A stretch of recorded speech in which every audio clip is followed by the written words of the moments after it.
असम में child marriage नहीं होने दूंगा जब तक मैं जिंदा हूँ। क्या है असम मुस्लिम marriage and divorce registration act 1935? इसे यूसीसी यानी कि यूनिफॉर्म सिविल कोड को लागू करने की पहल की तरह क्यों देखा जा रहा है?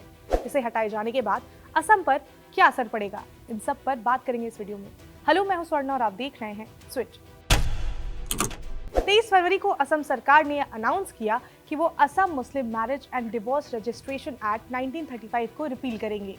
असम मुस्लिम marriage and divorce registration act को रद्द करने के लिए असम रिपीलिंग ऑर्डिनेंस 2024 को स्टेट कैबिनेट ने अप्रूव कर दिया है और इसी ऑर्डिनेंस की मदद से 8 दशक पुराने कानून को हटाया जाएगा। अब हम ये तो समझ गए कि असम में इस कानून को हटाया जाएगा, लेकिन असम मुस्लिम marriage and divorce registration act है क्या, पहले इसे समझ लेते हैं और इसे क्यों हटाया गया। तो इस एक्ट के नाम से ही ये क्लियर हो रहा है कि इस एक्ट का क्या काम होगा।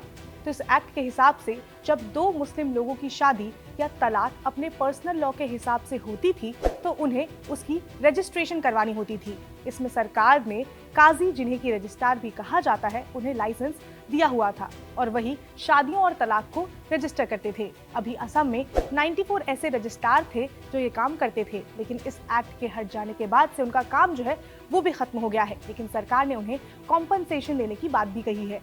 अब वापस आते हैं एक्ट पर। तो 2010 से पहले इस एक्ट में रजिस्ट्रेशन वॉलंटरी था, मतलब आप चाहें अपनी शादी या तलाक को रजिस्टर करवाना तो करवा सकते थे, लेकिन 2010 के बाद से ये कंपलसरी हो गया। मुस्लिम पर्सनल लॉ होने के बावजूद भी ब्रिटिश एरा में इस एक्ट को इसलिए लाया गया था कि कानूनी तौर पर शादियों की रजिस्ट्रेशन हो सके। जब ब्रिटिश इंडिया आए थे तब अलग अलग राज्यों, प्रांतों में अलग अलग नियम कानून चलते थे, तो एक यूनिफॉर्मिटी लाने के लिए ब्रिटिशर्स ने कई नियम और कानून जो थे वो बनाए थे। लेकिन अब सवाल यहाँ पर यह आता है कि अचानक से सरकार ने 89 साल पुराने इस कानून को रद्द करने का फैसला क्यों लिया। तो असम में चाइल्ड मैरिज एक बड़ी समस्या है और ये समस्या सिर्फ असम की नहीं बल्कि पूरे भारत की है। द लैंसेट ग्लोबल हेल्थ की एक रिपोर्ट की माने तो भारत में 1993 की तुलना में 2021 में चाइल्ड मैरिज में कमी जरूर देखने को मिली है, लेकिन अभी भी कई राज्यों में एक बड़ी समस्या है। असम भी एक ऐसा ही राज्य है जो पिछले कुछ महीनों से इसे रोकने के लिए कई कड़े कदम भी उठा रहा है। असम सरकार ने ये ऐलान भी किया है कि 2026 तक वो राज्य को फ्री फ्रॉम चाइल्ड मैरिज बनाएंगे।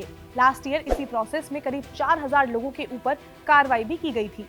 भारत में शादी करने के लिए पुरुष की लीगल एज 21 साल है तो वहीं महिला की एज 18 साल है। असम सरकार का कहना है कि इस एक्ट के तहत कई ऐसी शादियां हो रही थी जिसमें लड़का या लड़की जो थे वो अंडर एज थे। सरकार का ये भी कहना है कि ये एक्ट जो है वो काफी ज्यादा आउटडेटेड हो गया है और इसमें जो रजिस्ट्रार होते हैं वो भी इस एक्ट का मिसयूज करने लग गए थे, जिस वजह से इसे हटाए जाने को लेकर कदम जो है वो उठाए जा रहे हैं। अब सवाल ये आता है कि क्यों इस एक्ट को हटाए जाने से बवाल मच रहा है। तो ये समझने के लिए पहले असम की डेमोग्राफी समझते हैं। तो 2011 के सेंसस के हिसाब से असम में करीब 34% मुस्लिम आबादी है और ऑपोजिशन असम सरकार पर यह आरोप लगा रही है कि वो स्टेट को पोलराइज करना चाह रहे हैं और 66% आबादी को अपने साथ लाना चाह रहे हैं, जिस वजह से इस तरह के कदम जो है वो उठाए जा रहे हैं।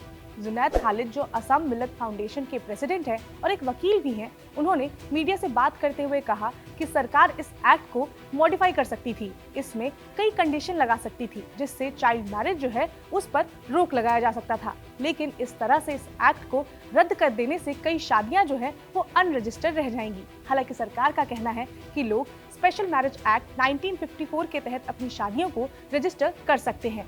तो अब ये ऐसे में क्या है, तो दो अलग अलग धर्म जाति के लोग आपस में शादी कर सके, इसलिए स्पेशल मैरिज एक्ट 1954 को लाया गया था। अब अगला सवाल ये आता है कि इस एक्ट को हटाए जाने को यूसीसी से क्यों जोड़ा जा रहा है। तो सबसे पहले ये समझते हैं कि यूसीसी है क्या।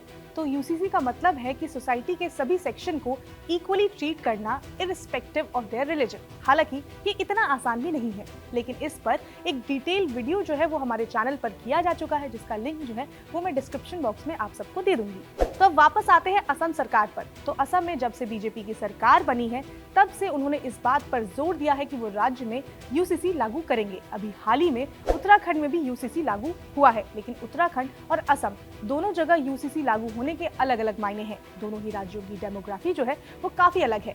उत्तराखंड में 14% मुस्लिम आबादी है तो असम में 34, लेकिन असम सरकार ने हमेशा से इस पर जोर दिया है और इस एक्ट को हटाने से जो ये रास्ता है वो क्लियर होते जा रहा है। 2024 में लोकसभा के चुनाव होने वाले हैं, तो चुनाव से पहले इस तरह के कदम उठाए जाने का जनता पर जरूर एक अलग मैसेज जाएगा।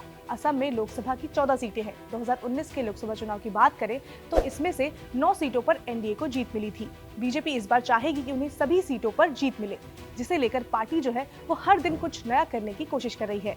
तो अब आई होप आप ये समझ गए होंगे कि ये एक्ट क्या है और इसे क्यों लाया गया। अगर आपको ये वीडियो पसंद आई हो तो लाइक करें, शेयर करें, सब्सक्राइब करें स्विच को।